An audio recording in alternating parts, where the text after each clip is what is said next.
مقام سنے اللہ اپنے پیارے نبی پاک صلی اللہ علیہ وسلم کو ارشاد فرما رہا ہے کیا؟ وَإِذَا جَاءَكَ، اور جب آپ کے پاس آئیں اے نبی صلی اللہ علیہ وسلم، کون؟ الذین، وہ لوگ، یؤمنون، جو ایمان لاتے ہیں، بِآیاتنا، ہماری آیات پر، فَقُلْ سَلَامٌ عَلَيْكُمْ، اے نبی تو اپنی زبان نور سے انہیں کہیں کہ تم پر سلامتی ہو جائے۔ بسم اللہ الرحمن الرحیم، اللہم صلی علی سیدنا و مولانا محمد وعلی آل سیدنا و مولانا محمد وبارک وسلم وصلی علیہ۔ معزز سامعین، دورہ تفسیر القرآن پارہ نمبر 19 رکوع نمبر 10 سورہ الشعراء آیات 105 تا 115۔ اللہ تعالی ہم سب کو دونوں جہاں میں قرآن حکیم کا فیضان عطا فرمائے۔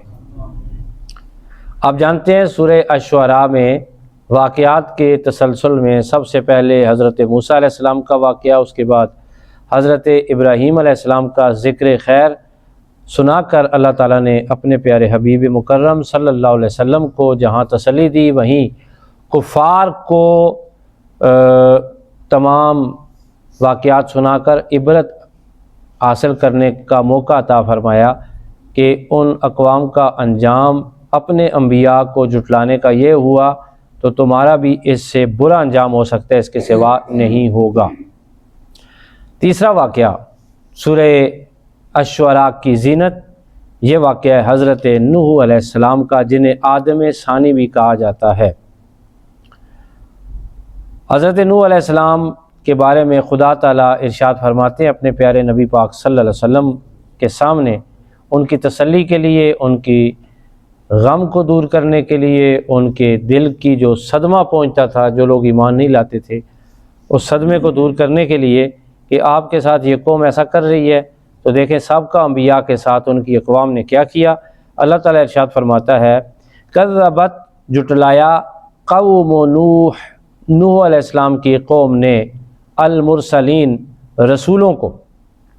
یہاں پر مرسلین کا لفظ آیا ہے تو یاد رہے کہ حضرت نوح علیہ السلام کی قوم نے جب نوح علیہ السلام کو جھٹلایا تو اللہ تعالیٰ نے اپنے پیغمبر کو جھٹلانے کو بہت سارے رسولوں کو جھٹلانے کے مترادف قرار دیا کہ یہ کوئی چھوٹی بات نہیں ہے، بہت بڑا کبیرہ گناہ ہے۔ گویا کہ انہوں نے ایک پیغمبر کو نہیں، بہت سارے پیغمبروں کو جھٹلا دیا ہے۔ معنی یہی ہوا نا، وہ کئی پیغمبر آتے تو وہ بھی جھٹلا دیتے، گویا کہ انہوں نے پیغمبروں کے پیغام کو جھٹلایا ہے۔ اذ قال لهم اخوهم، جب کہا انہیں ان کے بھائی نے۔ اب یہاں پر اللہ پاک نے بھائی کا لفظ استعمال کیا ہے حضرت نوح علیہ السلام کے لیے۔ اذ قال، جب کہا، لہم، انہیں، اخوہم، ان کے بھائی، نوح، نوح نے، نوح علیہ السلام، یعنی نسب میں وہ ان کی قوم سے ہی تھے، یعنی کہ قومی بھائی تھے ان کے۔ نبی رحمت مآب صلی اللہ علیہ وسلم کا پیغام جب مختلف قبائل میں جاتا تھا تبلیغ کے لیے تو وہ کہتے تھے نہیں، یہ نبی ہم میں پیدا ہوتا تو پھر ہم قبول کر لیتے، یہ نبی تو قریش میں پیدا ہوا ہے۔ تو آقا علیہ السلام کو اللہ تعالیٰ کی طرف سے تسلی دی گئی کہ ان کو ان کی قوم میں پیغمبر دیا گیا، پھر بھی وہ ایمان نہیں لائے، تو یہ کیسے ایمان لے آئیں گے؟ یہ ان کے بہانے ہیں۔ الا تتقون، حضرت نوح علیہ السلام نے کیا کہا ان کو؟ کیا تم ڈرتے نہیں ہو؟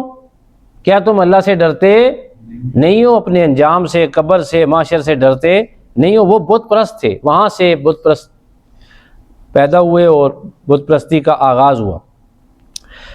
حضرت نوح علیہ السلام فرماتے ہیں انی لکم، بے شک میں ہوں تمہارے لیے، رسولاً، ایک ایسا رسول، امین، جو امانت دار ہے، جو امین ہے۔ اب یہاں امین سے مراد یہ ہے کہ میں اللہ کا پیغام جو تمہارے پاس لے کر آیا ہوں، من وعن، وہی پیغام آپ تک پہنچا رہا ہوں، اس میں میں نے کوئی تبدیلی نہیں کی ہے۔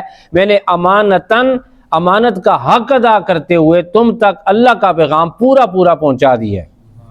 میں اپنی طرف سے کوئی بات نہیں کر رہا، جو اللہ نے مجھے تبلیغ کا فریضہ دیا ہے وہ فریضہ میں تم تک پہنچا رہا ہوں۔ فاتقوا اللہ، پس اللہ سے ڈرو، وَأَطِیعُونَ اور میری فرما برداری کرو، یعنی میری فرما برداری کرو گے تو گویا کہ تم اللہ کے احکامات کی فرما برداری کر رہے ہو، اللہ سے ڈرو۔ دیکھیں طوفان نوح میں جب وہ برباد ہوئے، یہ طوفان نوح سے پہلے کی تبلیغ ہے، یہ طوفان نوح سے پہلے کا ڈراوا ہے۔ آگے جا کے آپ میں سنیں گے آج کی آیت میں کہ حضرت نوح علیہ السلام فرما رہے ہیں کہ میں تو ڈر سنانے والا ہوں۔ ان کو یہ زجر و توبیح کی گئی ہے، زجر و توبیح کی گئی ہے کیا؟ کہ اللہ سے ڈرو، اللہ کی لاٹھی بھی آواز ہے، اللہ کا عذاب آنے والا ہے، اللہ سخت ہے، اللہ غالب بھی ہے، اللہ عزیز ہے، اللہ بڑے نرم طریقے سے اپنے پیغمبر کی زبان سے تم تک اپنا پیغام پہنچا رہا ہے۔ یہ نہ ہو کہ تم اس کے پیغام کی مخالفت کرو اور پھر اللہ تعالیٰ جلال اپنا فرمائے اور تم پر اپنا عذاب نازل فرما دے۔ وَمَا أَسْأَلُكُمْ عَلَيْهِ اور میں نہیں طلب کرتا تم سے، علیہ اس تبلیغ پر، من اجر کوئی اجرت، ان اجریہ نہیں ہے میرا اجر، نہیں ہے میری اجرت، نہیں ہے میری مزدوری، الا علی رب العالمین مگر وہ اللہ کے ذمہ ہے۔ اتقوا اللہ پس ڈرو اللہ سے، وَأَطِیعُونَ اور میری پیروی کرو۔ دیکھیں اللہ تعالیٰ سے ڈر اور خوف ہمیں بھی عطا فرمائے اللہ۔ نبی پاک صلی اللہ علیہ وسلم کی حدیث مبارکہ ہے کہ جو بندہ اللہ تعالیٰ سے ڈرتا ہے، ایک بندہ کوئی غلط کام کرنے کا ارادہ کرتا ہے اور پھر اسے اللہ یاد آ جاتا ہے، اللہ کا جلال یاد آ جاتا ہے، اللہ کی ناراضگی یاد آ جاتی ہے، اللہ کا عذاب یاد، تو پھر وہ کانپ جاتا ہے کہ نہیں نہیں نہیں میں گناہ نہیں کرتا، میرا اللہ کہیں مجھ سے ناراض ہو کے عذاب نازل نہ کر دے۔ تو اس کے کانپنے سے کئی گناہ ایسے ہیں جو اللہ تعالیٰ اس سے اس کے بدن کو پاک کر دیتا ہے، گناہوں سے پاک کر دیتا ہے اللہ تعالیٰ۔ اور جو اللہ تعالیٰ کی خشیت میں روتا ہے اور اس کے آنکھوں سے مکھی کے پر کے برابر آنسو آ جائے تو اللہ تعالیٰ ایسے بندے پہ جہنم کی آگ حرام فرما دیتا ہے۔ اللہ ہم سب کو اپنا خوف عطا فرمائے، اپنی خشیت عطا فرمائے، محبت بھی، اللہ کی محبت بھی عطا فرمائے اللہ اپنی، اور اللہ اپنا خوف بھی عطا فرمائے۔ قالوا اب انہوں نے کیا کہا؟ بے ڈنگا جواب۔ قالوا انہوں نے کہا انؤمن لک کیا ہم آپ پر ایمان لائیں؟ اے نوح کیا ہم آپ پر ایمان لائیں؟ واتبعک الارذلون استغفر اللہ حالانکہ تمہاری پیروی کر رہے ہیں گھٹیا لوگ، ذلیل لوگ۔ کیا کر رہے ہیں؟ گھٹیا اور ذلیل لوگ کر رہے ہیں۔ اصل میں وہ جو لوگ تھے، دو قسم کی آراء ہے مفسرین کرام کی۔ حضرت علامہ فخر الدین رازی رحمۃ اللہ تعالیٰ علیہ تفسیر کبیر میں لکھتے ہیں کہ کسی کا پیشہ کیا تھا، مثال کے طور پر اگر کوئی بندہ کسی ایسے پیشے کے ساتھ تعلق رکھتا ہے، مثال کے طور پر وہ صفائی کرتا ہے تو رزق حلال کما رہا ہے نا۔ اگر کوئی معاشرے کا بندہ اسے ارذل یا اسے ذلیل سمجھے، اسے گھٹیا سمجھے، تو یہ اس کی اپنی ناقص عقل ہے نا، وہ خود بے وقوف ہے نا۔ اگر کوئی بندہ جو بھی کسی پیشے سے منسلک ہے وہ کر تو حلال رزق کما رہا ہے نا، وہ کسب کر رہا ہے۔ اور نبی پاک صلی اللہ علیہ وسلم ارشاد فرماتے ہیں الکاسب و حبیب اللہ، محنتی اللہ کا دوست ہے۔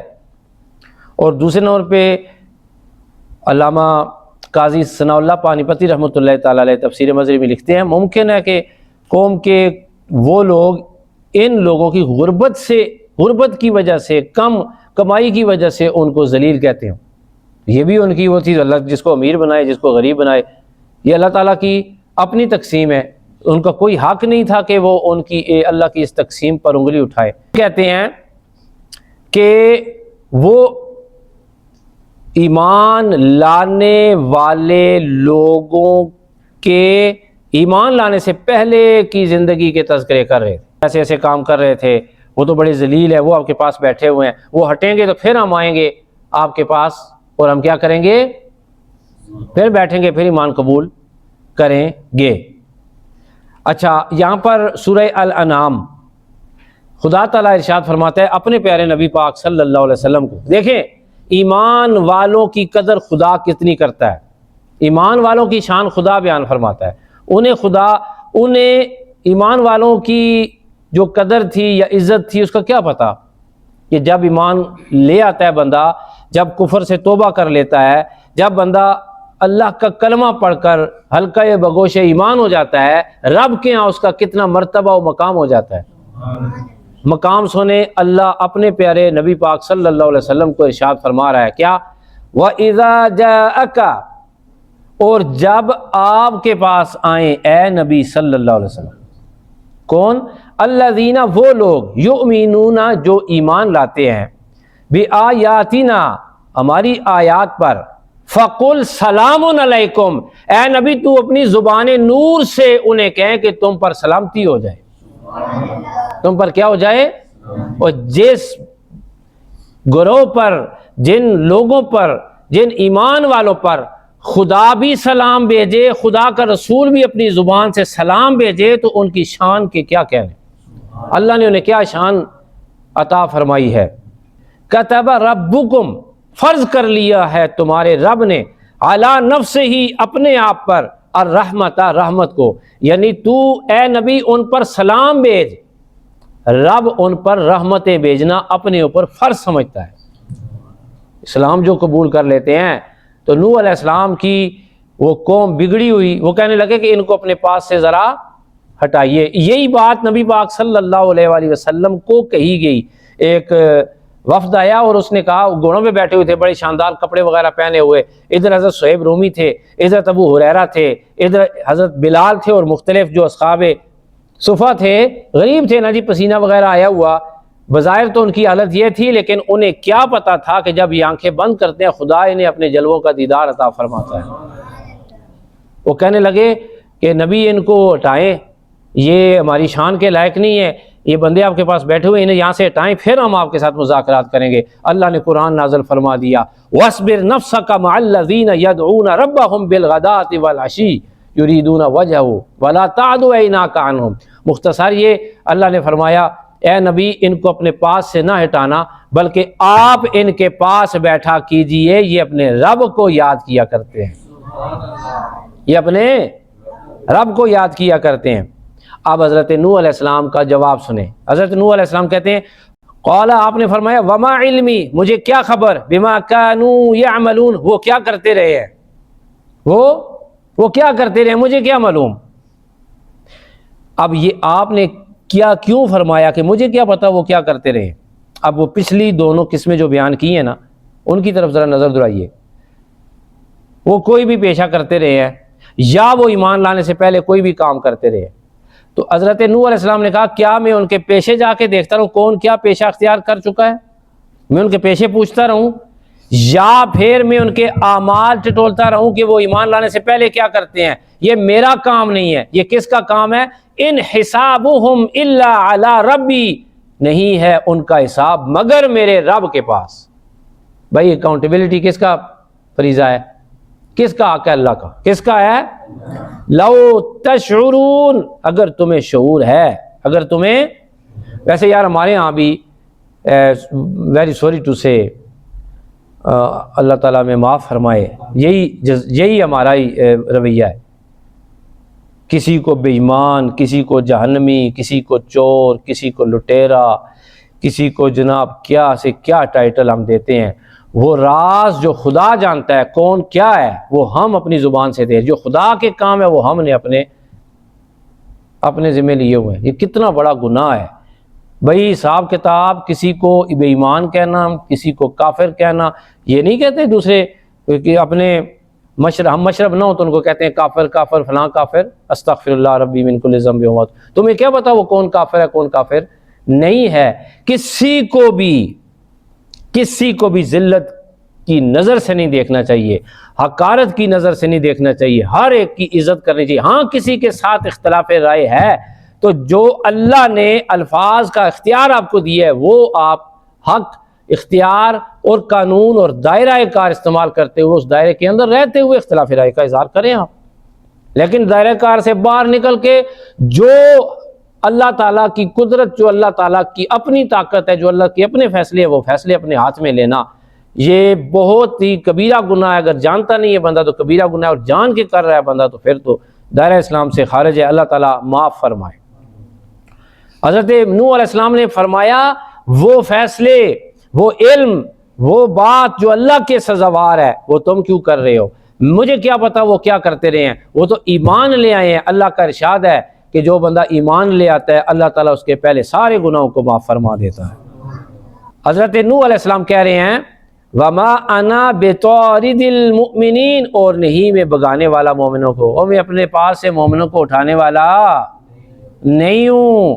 ان انا الا نذیر مبین، نہیں میں مگر ڈرانے والا صاف صاف، میں اپنی اس قوم کے لوگوں کے پچھلے اعمال کو ٹٹولنے والا اور ان کے پیچھے پوچھنے والا نہیں ہوں، میں اللہ سے ڈرانے والا ہوں جو ایمان لے آئے پھر اسے محبت سے اپنے پاس بٹھانے والا ہوں۔